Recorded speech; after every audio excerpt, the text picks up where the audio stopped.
Fahaizan-katesizy le mon pera venager ka tsy hanambady intsony. Tsy lalova-mbehivavy ny fandrinany, sary ny mari miandry andompan-drinany. Zany eka zany a no tena mpanompon'Andriamanitra ny zany eka zany a no tena mpanompon'Andriamanitra ny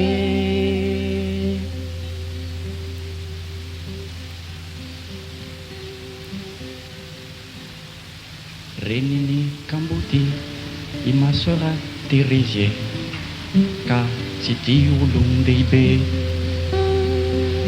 Ny fitiavan'iny tsy ho antsika intsony fa ho an'ny Jesoany. Nefa olona vita no posira, tsy mba mety mitia le ila.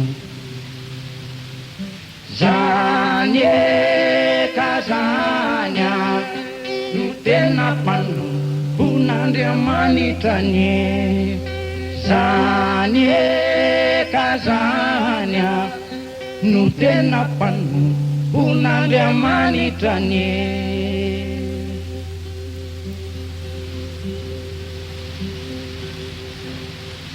fa ny mpankahita i Venancy sy Terezie de zany eka zany a no tena mpanompon'Andriamanitra ny zany eka zany a no tena mpanompon'Andriamanitra ny